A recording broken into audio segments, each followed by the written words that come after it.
Dito naman nagbabalik ang Cebu Electrical and Instrumentation online and actual training. Our topic for this video is how to wire the any instrument. So right here I made example of the loop diagram. As you can see on the screen, this is the instrument loop diagram or IAD. So this is the whole part of the loop diagram, and this is the whole part also of the block diagram.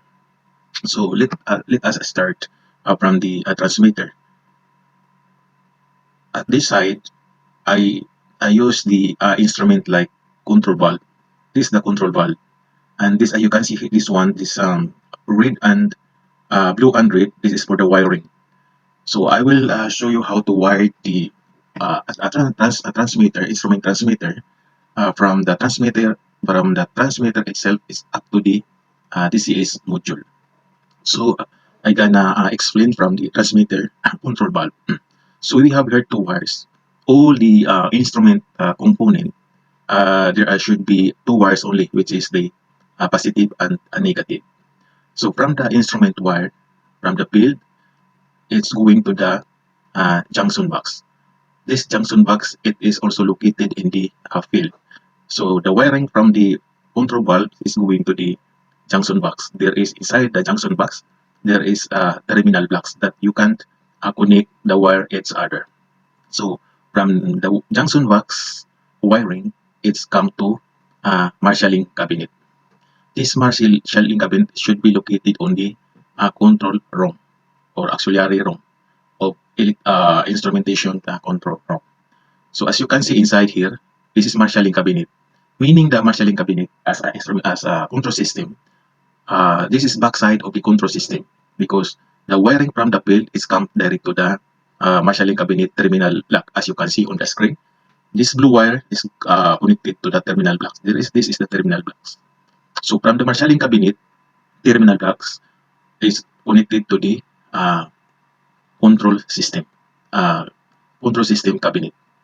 So here, as you can see on the control system part inside the control system cabinet, this is the I/O modules, and this power supply, and this communication module inside the control system cabinet.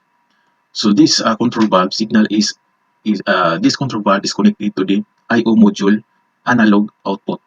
This control valve is analog output signal. As I mentioned earlier that in the control system, there are 4 signal, I/O signal, like analog output and input, and there is digital output and input. So the connection from the I/O module analog output of the control valves is going to the graphics. This is graphics. So in this is graphics, you can see the situation of the control valve, like what is the opening of the control valve, like 50%. As I mentioned before, what is the calibration of the control valve, that when we apply 4 to 20 milliamps, then the valve will be reacted, depends on what signal you are giving from the loop calibrator. So like here, this is the graphics. You can see here on the screen in the graphics. So what is the situation of the control valves, like this 50% and 75 or close or fully open of the control valves. So here, this is the DCS module. This is the CRO. This is CRO, control room operator. This guy is the one to operate the plant, including what I mentioned, the control valve. He has to authorize to open the control valves, and whatever he wants to control valve depends on the process requirements. So here we have discussed already the block diagram, the complete diagram of this control valve, and this is the ILD or instrument loop diagram.